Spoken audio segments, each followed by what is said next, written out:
What kind of world do I want to live in? I think about this question a lot.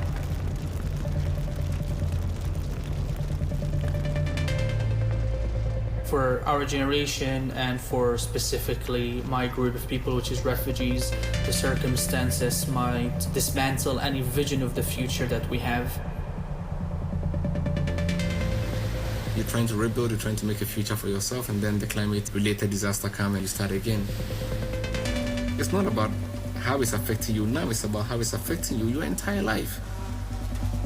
First step to understand is that we're all a part of it. None of us are going to be left out by the crisis. We're at a stage where if we don't act now, really there won't be very much left. There are generations that will never see certain things that we grew up seeing in real life. We have to start treating this like the emergency it is. To achieve the 17 Sustainable Development Goals, we have to go from an intention to a serious commitment. Business leaders really need to rethink how they conduct their business and invest in creating systems that are climate friendly. The action I would like to see is accountability. Structures being put in place where countries aren't just asked to do something, but they're kept accountable to the decisions that they make. There has to be that strong collaboration between government, between corporations, between youth activists to drive change forward. The world I would want to live in is a world where imagining the future is not a privilege. I want to live in a world where people do not give up on hope that a positive change is possible. The fact that you're listening today means that you are willing to make a change.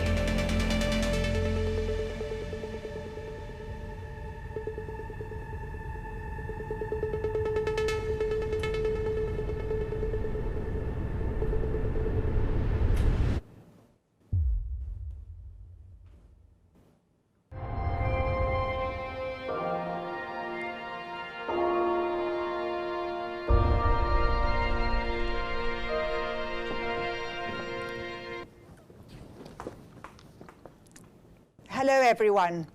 My name is Jane Nelson and it is my very great pleasure to welcome our panelists and our viewers to this important discussion on galvanizing country-led pathways for food, which we're having the day before the United Nations hosts its first ever Food Systems Summit, where the international community will be coming together around a shared agenda of delivering food systems that are healthy for people and healthy for the planet. The leadership challenge we all face is clear. It's compelling and it's urgent. As United Nations Secretary General said yesterday, we face the greatest cascade of crises in our lifetime: the climate crisis, the COVID-19 crisis, the crisis of growing conflict and inequality. And there can be absolutely no doubt that one of the most important pathways for tackling these crises is strengthening our food systems and ensuring that our food systems are more inclusive, that they're more sustainable, more resilient, and more healthy and nutritious. And so what type of bold action is needed to strengthen our food systems? In the lead up to the Food Systems Summit, an enormous amount of work has been done around the world, including over 1,500 national food systems dialogues that have happened at national and local places around the globe, bringing together policymakers, business leaders, consumers, farmers, youth activists, community organizers, around the question of what type of future do we want for food systems. And I think one of the strongest messages that has come out of all the preparation is the critical importance of country-level leadership, country priority setting, and country pathways, owned very much by national governments, but with all the other stakeholders around the table as part of the agenda.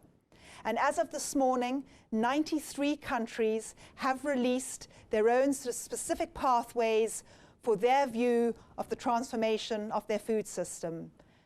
And although each pathway is unique, one of the common themes through all of them is the crucial importance of new models of partnership and coalitions in order to drive more sustainable, resilient, and inclusive, and healthy and nutritious food systems.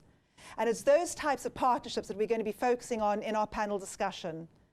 One example of such a partnership is the Food Action Alliance, which is an initiative that brings together public and private partners both globally and at the level of specific countries and value chains and flagship initiatives, aiming to mobilize resources, finances, and coordination to make these initiatives more effective. And just this week, as part of the Sustainable Development Impact Summit, the Food Action Alliance has launched a new report about multi-stakeholder coalitions for food systems transformation, drawing on over 10 years of experience of some of the things that work and what doesn't work at the country level, and a call to action for new models of partnership at the country level. And we have a fantastic group of panelists to share with us their priorities and examples of country-led food transformation. First of all, Dr. Agnes Kalibata, who is the Special Envoy for the UN Food Systems Summit. Secondly, His Excellency, the Minister of Agriculture from Colombia, Mr. Rodolfo. Mr. Gilbert Houngbo, who is the President of the International Fund for Agricultural Development, IFAD. Good to have you with us, Gilbert. Pilar Cruz, the Chief Sustainability Officer at Cargill, and Jay Shroff, the CEO of UPL. So thank you all for being with us today. Before we dive into the panel, I also have pleasure in introducing His Excellency, the Deputy Prime Minister of Vietnam, Mr. Pham Minh, who will make some opening keynote remarks. Over to him. Ladies and gentlemen, I thank the World Economic Forum for inviting me to address this summit. As the COVID-19 pandemic and climate change have exacerbated the weakness and shortcomings in the global food system, countries need to strengthen partnership to promote the sustainability and adaptability of national food system in the new normal. Sustainable agriculture and food security are among the pillars of Vietnam's socio-economic development strategy for 2021 to 2030, in which we prioritize the development of eco-farming, large-scale, high-tech, low-emission, and climate-resilient agriculture. And we are committed to the transitions to a transparent, accountable, and sustainable food system. For further galvanizing country-led pathways to food, I wish to propose the following areas of cooperation. First, we must maintain stable and seamless agricultural supply chains globally. Countries need to minimize unnecessary barriers to food production and export, enhance value chain connectivity, promote e-commerce, and reform the system of origin traceability, logistics, transport, and quality control. Vietnam wishes to collaborate with all stakeholders to promote agriculture and fishery exports, thus moving Vietnam upward in the regional and global agricultural supply chains. Second, the green and digital transformation of agriculture is an urgent need. Therefore, financial, technological, and capacity building assistance for developing countries is critical for the transitions to more sustainable and climate-resilient food systems.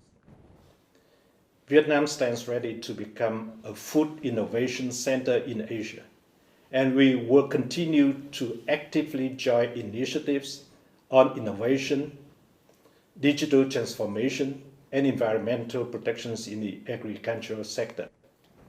Third, it is imperative to further strengthen platforms for partnership and cooperations in sustainable agriculture and to encourage the participation and support of all actors, particularly through PPP projects.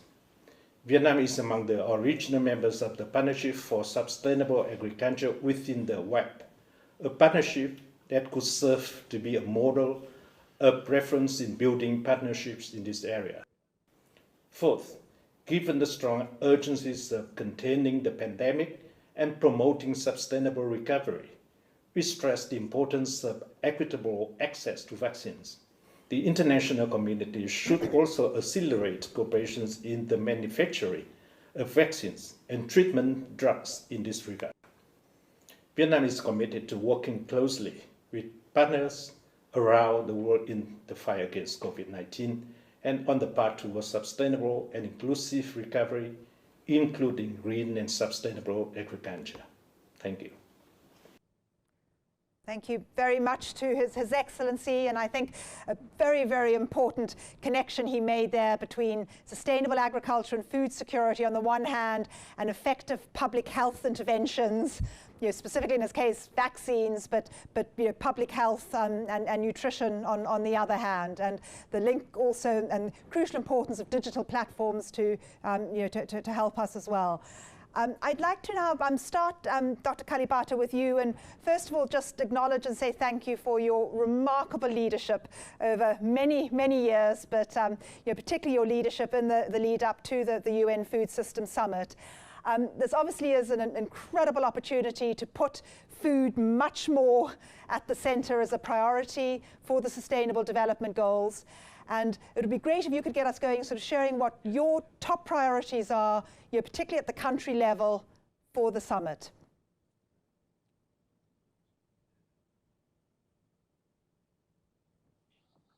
Thank you for giving me the opportunity to speak to you today, and really thank you for walking this journey with us, coming this far. We have one day to go to the summit, so we are really Agnes, can you, we can't hear you, so if you can, you're a little quiet. I don't know if it's just me.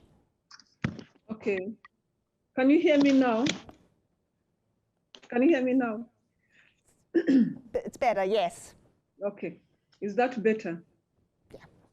Very good. So I was again appreciating the support we've got from all of you and coming this far and going straight to the very question you're asking.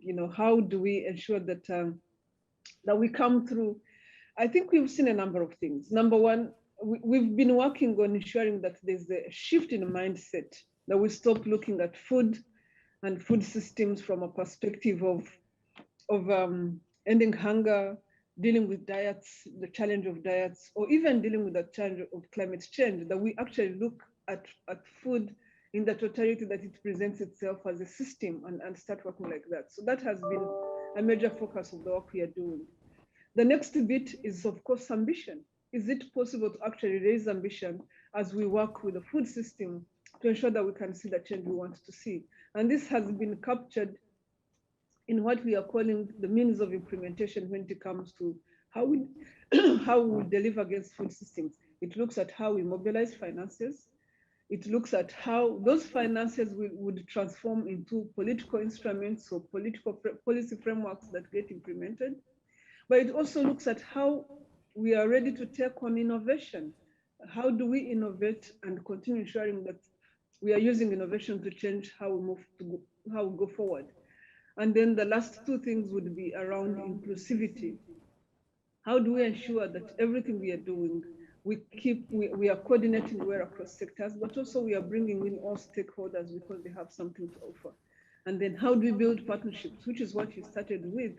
The whole coalitions, or the coalition we are talking about, is a recognition that no single partner can deliver on this alone, that we need to come together around areas that are very critical to us delivering against the SDGs and against an improved or transforming food system, that we need to come together around those areas. So if we can form partnerships that ensure that we are coming through together in areas where individual countries, individual nations can't do it alone, then we will possibly be able to bend the curve that we've been looking to bend in this food system transition that we are looking for. Dr. Kalibata. And I think your point, particularly about inclusivity, how are we much more intentional in both policy making, on the business side as well, to be clear who are the stakeholders, who are the most vulnerable, both producers, farmers, consumers along food value chains, and how do they have a voice and a place at the table as we build these partnerships and policy priorities. And coming to public policy priorities, I'd like to bring in now His Excellency, the Minister of Agriculture, Mr. Zea. Colombia, you and your colleagues have already demonstrated great leadership of national priority setting around food systems. And it would be great to sort of hear your insights on what are some of the actions you've taken at the country level, and what do you see as some of the priorities. And to our viewers, the Minister will be sharing his comments in Spanish, and translation should be available on your screens. Your Excellency, over to you. Bueno, muchas gracias y un saludo cordial a todos los colegas y personas que nos acompañan en este panel y que nos están viendo. Desde Colombia hemos hecho una política de seguridad alimentaria partiendo desde las regiones. Para eso se constituyó la Comisión Intersectorial de Seguridad Alimentaria y Nutricional, CISAN, y estamos tramitando una ley que permita que la seguridad alimentaria sea también soberanía alimentaria. ¿Esto en qué consiste? En que lo que se consuma en las regiones de Colombia sea lo que las personas están acostumbrados a consumir históricamente, y a través de la investigación y la ciencia, como se ha venido trabajando con la Alianza Biodiversity CIAT y también con Agrosavia, poder fortificar estos alimentos de manera natural y de producción orgánica, de tal forma que las personas puedan mejorar su alimentación con lo que están acostumbrados a consumir históricamente. También se ha hecho una inclusión de las mujeres rurales y tenemos programas como Oportunidades Pacíficas en el Pacífico colombiano, donde estamos apoyando la cadena productiva de estas mujeres para tener alimento de calidad. Todo esto buscando que el país pueda mejorar en un futuro en productividad, pero de una manera sostenible con el ambiente.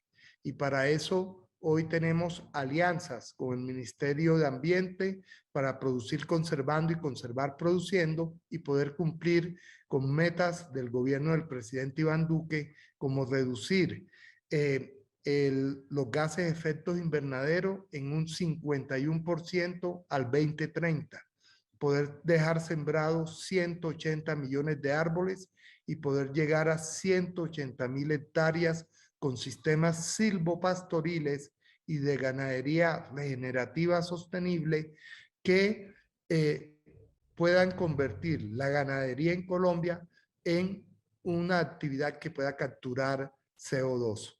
De esa manera trabajamos en productividad con tecnología, investigación y ciencia para mejorar la alimentación de los colombianos y poder llegar al mundo.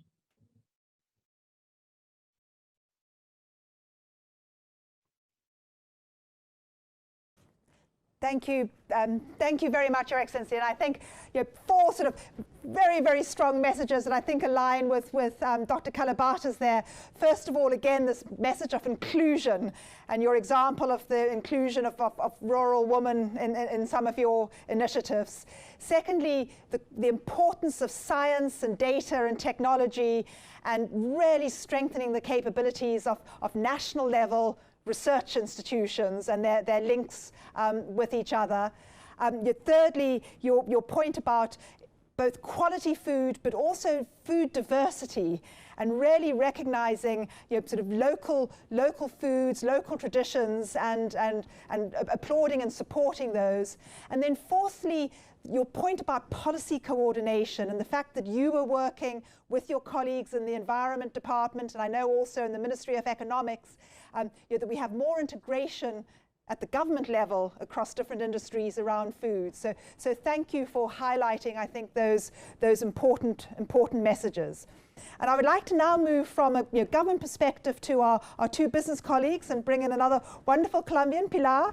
As I mentioned earlier, the Chief Sustainability Officer at Cargill. Pilar, from your perspective as a global food company, but operating obviously in many countries, most countries around the world, what do you see as the priorities for transforming food systems at the country level? So Jane, first of all, thank you for the opportunity to participate in this event. We are delighted to be here with all of you today.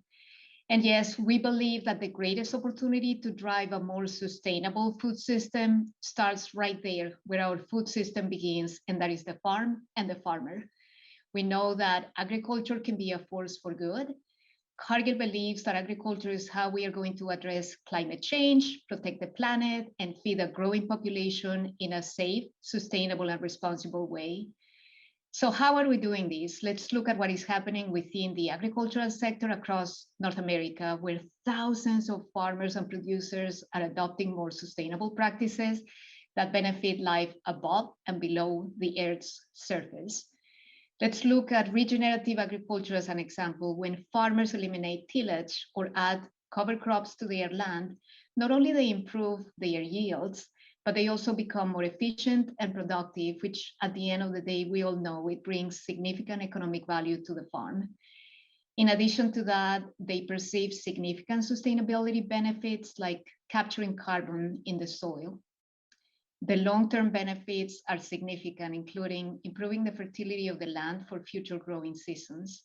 And this is why Cargill is partnering with farmers to bring these practices to 10 million acres in North America by 2030. But I talked about above and below the land. So how does it work above the land? Across areas like in the Southern Great Plains in North America, which is responsible for about a third of the beef production in the US, ranchers are also rotating grazing practices to improve and promote biodiversity, enhance the health of the soil, and hold carbon in the soil. So for Cargill, it all begins right there with the farmer. We are also working with partners such as WWF and TNC and customers like Walmart, McDonald's, and Cisco. And we are also partnering with farmers, replicating these practices and improving the sustainability of the beef supply chain, all the way from the farm to the restaurant. And in summary, I think we have mentioned this before, no single entity or government is going to solve our food system challenges alone. We in our company believe that collaboration is a must amongst all of us who are joining this call and this event today. But also we are pleased to be a member of the Food Action Alliance. We believe this collective effort is going to drive transformation within the food system faster and at a scale. And my last comment, Jane, only by working together with farmers at the center, we are going to build a global food system that is inclusive, sustainable, and resilient. No, well, thank you for that, Pilar. And I think again, that message of inclusion coming through so strongly, of the inclusion of the farmers, but also I think sort of two of the most interesting partnership models at the country level for companies is with non-profit organizations, both food non-profits, environmental organizations, humanitarian organizations, to reach particularly the most vulnerable rural communities and vulnerable consumers, but also business-to-business partnerships. We talk a lot about public-private partnerships, but these business-to-business partnerships with other food companies, but also with banks and technology companies, etc., which you touched on there. And I think key message for us to take away. And a good segue to you, Jay, and your colleagues and your team at UPL have just been incredible champions now on strengthening food systems at the national level. Yes, thank you, Jane. Thank you. Pleasure to be here and see everyone, and good luck for the meeting this week. At UPL, we believe in the fact that farmers are a key source of enablement for the world, and I think that by rewarding and recognizing the farmer at the center, as my panelist Pilar said, you can drive the biggest amount of impact towards decarbonizing the world. today, we are incentivizing large industrial companies by rewarding them for being sustainable. And I think we need to relook at the amount of incentive and reward and recognition we are giving to the smallest farmers, smallholder farmers, to motivate them to change practices, to improve practices, and to be regenerative. This is really an exciting journey at UPL. We have been working on technologies to be able to enable them. And we believe that together with the governments, organizations, NGOs, and other private sector, I think if we are able to incentivize and reward the smallholder farmers, it is unfortunate that most people eat 3 times a day. And the people supplying the food for us are the poorest in the world. This is an irony which needs to be sorted out. And we can't have the farmers who are actually the biggest industrial base being the poorest people. So it's very important. I love the agenda. I love the subjects. I think working together with the governments, I think Agnes is doing an amazing job of raising awareness for Africa, for India. What we expect as a private sector is that the governments agree on the priorities on value chains. Vietnam is an amazing example of a country which has been able to drive transformation of various value chains and become a world leader. Coffee, I think cashew, fish exports. I mean, they've just done an amazing job by focusing, creating the right infrastructure, training needs, because a farmer needs a value chain, processing, and all those kind of things. And if we can get various countries and to focus on their priorities, we should be able to deliver results much, much faster. The Food Action Alliance is an amazing initiative, and we are very happy to be part of that and support it to really transform the resilience of the smallholder farmers. And it's such an important subject, and we, with a little bit of incentive and reward, we can really transform the carbon footprint of the world. And I think this is the easiest way to do it.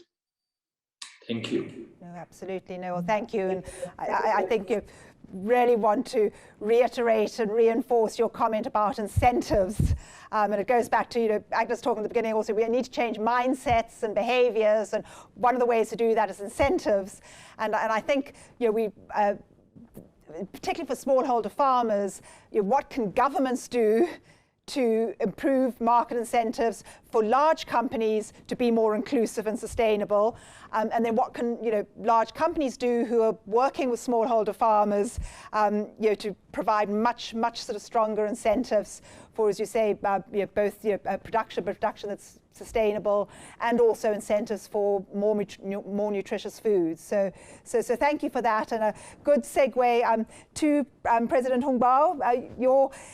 You and your team again have played a remarkable leadership role for many years, but very much in the lead up to the summit.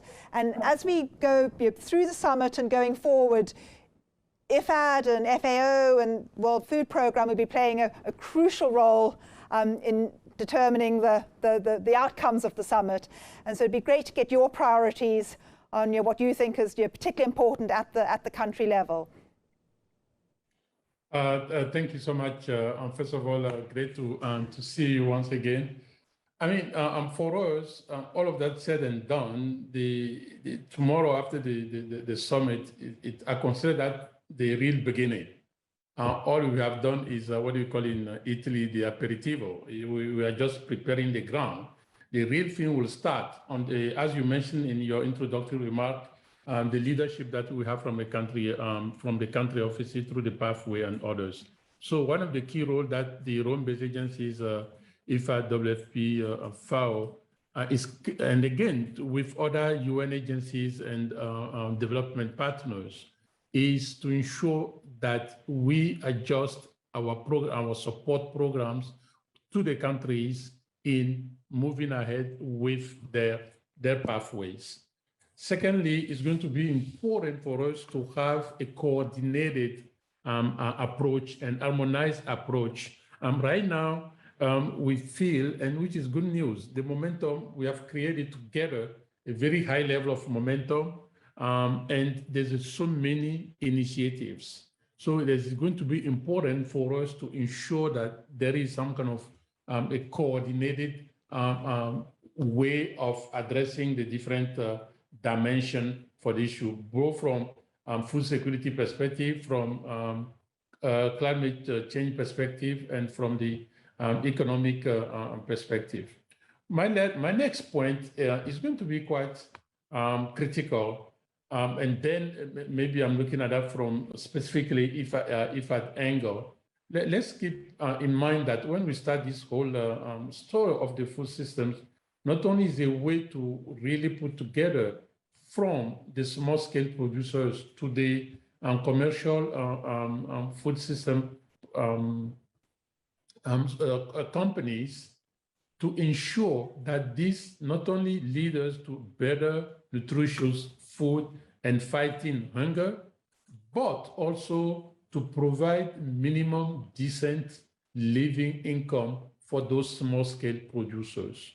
And therefore, that's going to be quite critical. How do we ensure that this coffee producer in Colombia, at the end of the chain, he or she has that minimum income to remunerate the work that they are put there at the beginning at the production level. It does also include that not only we just link them up with the commercial farmers, is also bringing them also as small-scale producers, as SMEs, to do a minimum transformation, so to be able to add value to what they are producing. And my last point will be linked to the climate change dimension. We know that a climate change, particularly the adaptation level, is going to be crucial. And therefore, having ways to provide the small-scale producers in ensuring them that they are better equipped to face the climate change, and including extreme weather condition insurance, is what we want to be working with the government on the country level. The very last point, if I may, they're going to be, of course, the global engagement initiative that hopefully will continue, and we have to encourage that, and the national pathway at the national level. And the scientists and all different initiatives will go on. So what the RBA colleague, together with other UN colleagues, we want to be the glue between these different parties. So a coordinating matter where we should be able also to report back not only to the Secretary General and the Deputy Secretary General in New York, but also for us to report back to the high-level political forum every year or every 2 years in New York, so to ensure that there is a sense of accountability and a momentum being kept over the coming years to increase the chance of achieving SDG 1 and 2 by 2030. Over to you. Great, thank you very much, Gilbert. And one sort of quick added question there: what role do you sort of see for the development banks, the World Bank, the regional development banks, partnering with you on the means of implementation? Yeah, this is going to be.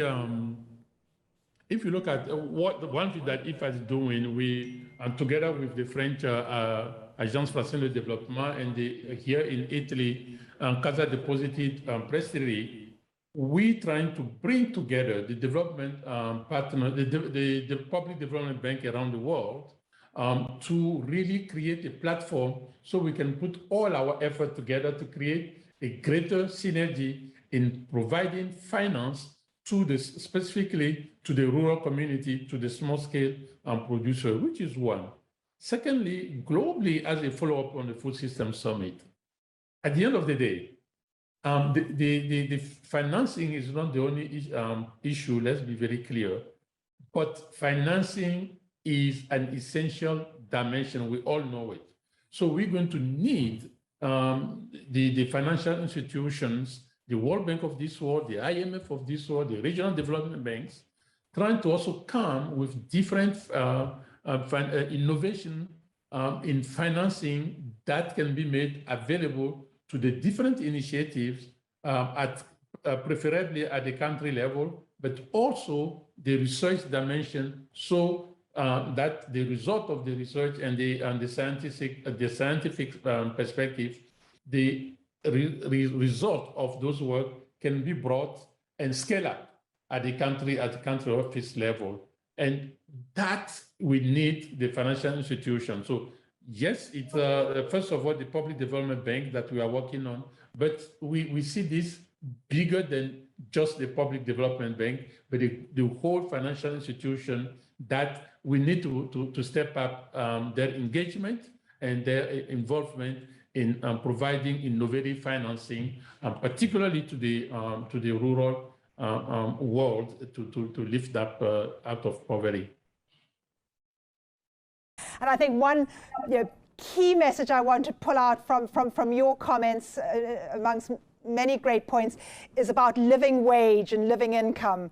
And I think you're talking about in the context of farmers, I think consumers as well. I think one of our biggest challenges as a global community is to realize that if households do not have a living income or living wage, the ability to feed their families in any nutritious, healthy way is almost impossible. And so in addition to sort of having social safety nets in times of crisis like we're currently going through, I think getting business and governments working together on the much more urgency on living wages and living income, and the ILO and other UN agencies coming in on that is very important as well, both for farmers and consumers. So thank you. Well, thank you all very, very much for sort of highlighting your priorities. I think as we sort of come into starting to close up here, there's sort of 5 key themes sort of coming through to me at the what's important at the country level. And the first is this overarching message of inclusion. And particularly governments and business leaders and large financial institutions being very intentional about inclusion of particularly rural communities, smallholder farmers, low-income consumers, the most vulnerable people, that their priorities are addressed. Secondly, the importance of policy coordination, both between governments but between ministries within governments, as the Minister of Agriculture shared with us. And thirdly, this critical importance of evidence-based data analysis, data collection, science, technology, national research institutions and capabilities. Fourthly, the enormous enabler of digitization and your digital platforms. And then fifth, I think all of you in different ways have touched on finance and incentives, and finding both innovative insurance mechanisms, savings mechanisms, etc., as well as mobilizing multi-billion-dollar finance for infrastructure. So the financial innovation being obviously a key element as well. So as we sort of move towards closing, I'd like to ask each of you just to reflect. Obviously, there are numerous priorities that you're all juggling with in your leadership roles. But what would be sort of one major commitment as we sort of move into the UN Food System Summit tomorrow, with a focus on these country-led priority setting, country-led pathways? What would be one or two major commitments for you and your institution? And Gilbert, can I come back to you to start with you on your major commitment as we lead into the summit? That's a tricky question. We have so many things that we want to commit ourselves to that it's difficult to know the major one. But clearly for me is to be able to redirect our financing, particularly we're starting a new cycle in next January to ensure that we redirect our financing to align behind the country's pathway. Secondly, helping the countries to scale up the investments that are now at the country level, so to be able to have a greater impact on the different coalitions that they are focusing in their pathways. And what you sort of said earlier about public banks, but also public pension funds and others at the country level. How do we mobilize not just global finance, but national resources and finance at the country level? Thank you. Your Excellency, Minister Zia, can I come to you on what would be some of the major commitments and priorities for you and your colleagues? Desde el Ministerio de Agricultura y Desarrollo Rural de Colombia, nosotros estamos comprometidos con la política del presidente Iván Duque de dejar la ruta para que en el 2030 disminuyamos la emisión de gases de efecto invernadero en un 51%. Para eso, hoy tenemos cadenas de producción como la palma, el cacao, el café, el arroz y la ganadería, que tienen un compromiso de cero deforestación. Adicionalmente a eso, estamos creando los incentivos y las financiaciones para hacer productos verdes en la agricultura y el desarrollo rural. Y de la misma forma, estamos impulsando los sellos verdes para poder de esa forma ser competitivos en las exportaciones al mundo.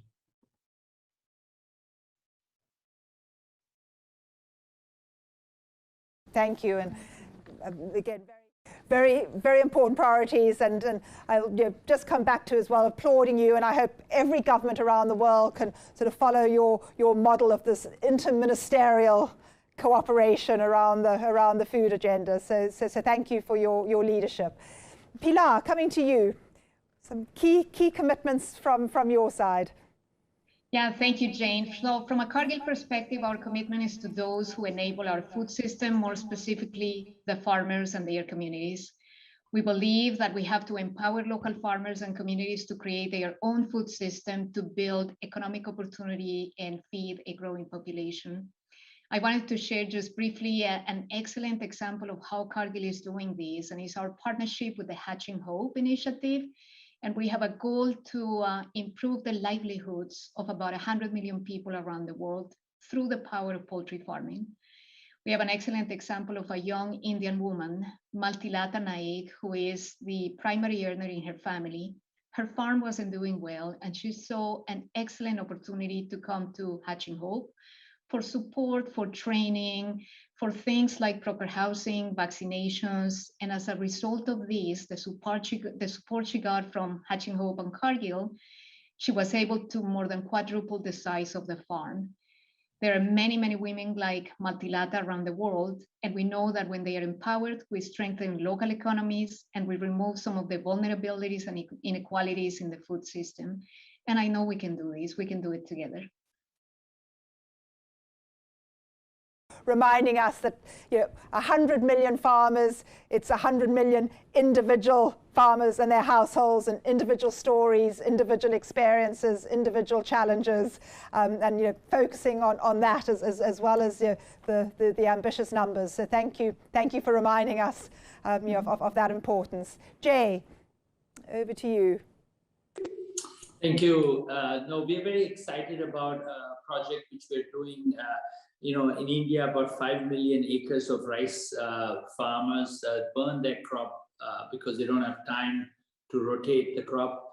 We've committed to end the crop burn. We call it end the crop burn in the next 3 years. So 5 million acres will stop. This year is the first year we launched the initiative where we're offering free service to use a bioenzyme to stop the farmers from crop burning.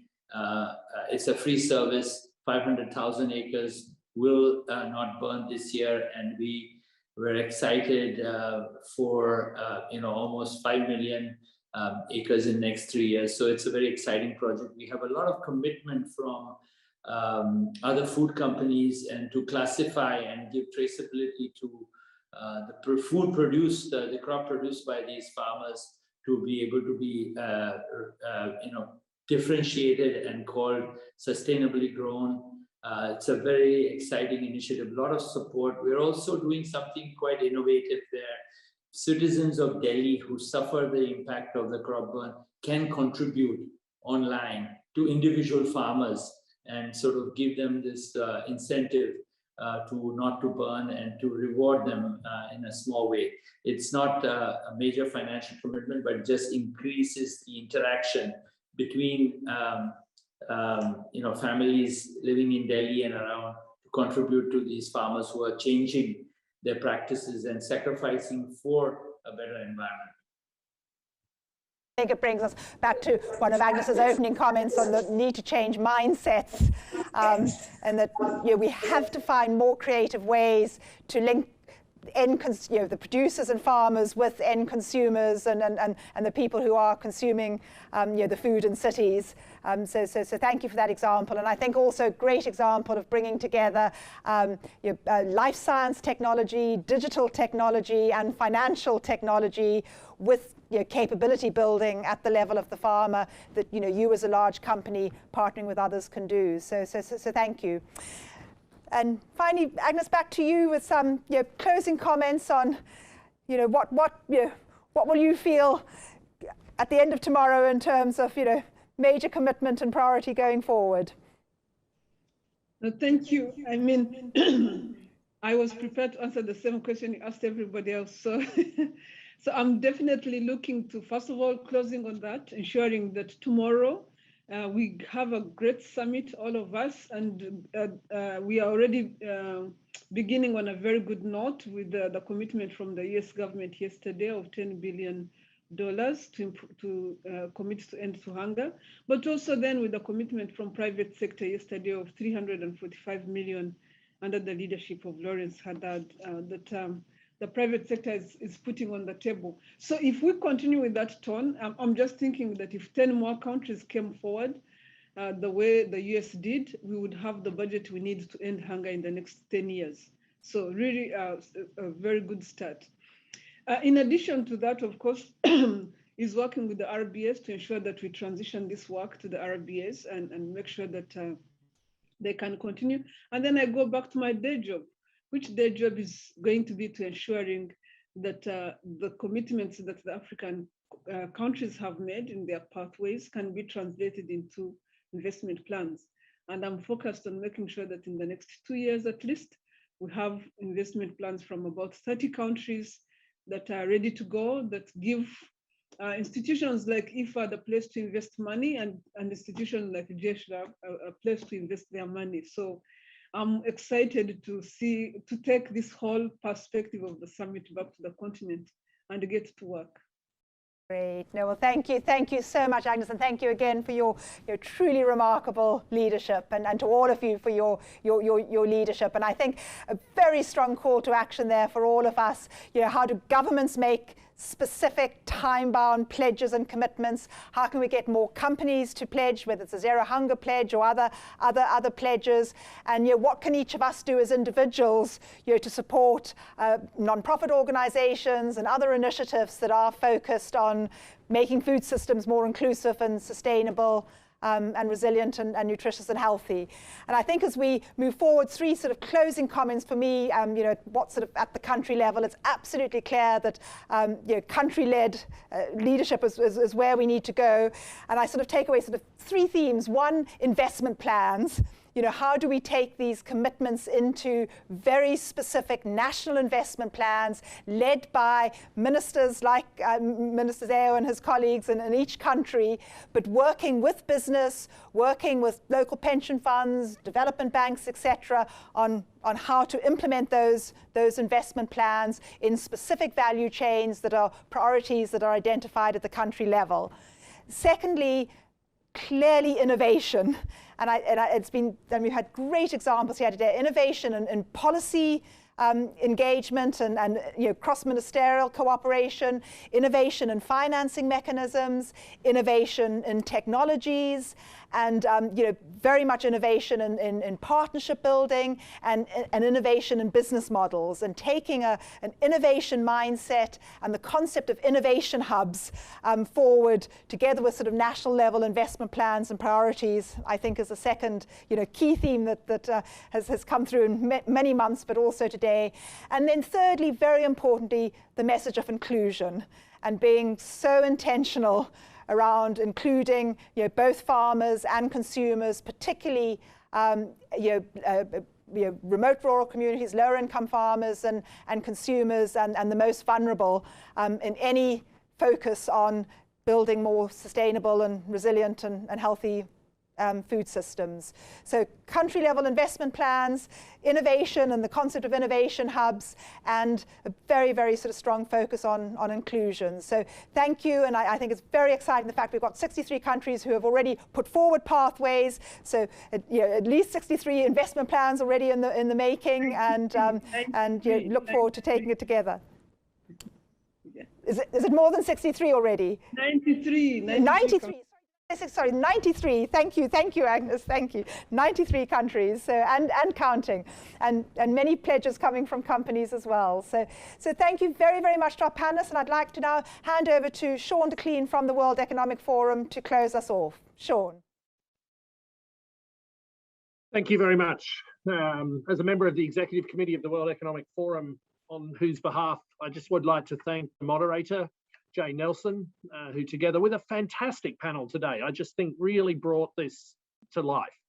So well done. I mean, what the panel, at least for me, really articulated is what we can definitely expect from the summit is a united message from countries on their rapidly adopting a food systems approach at the individual country level, and how important it's going to be for the international community moving forward to be supporting those country pathways for food system transformation.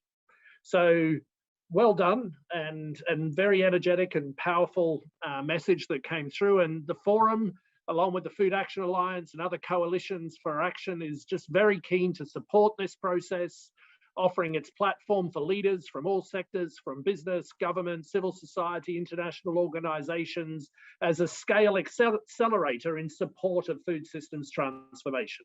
So I hope everyone got as much out of this panel today as I did, but thank you very much.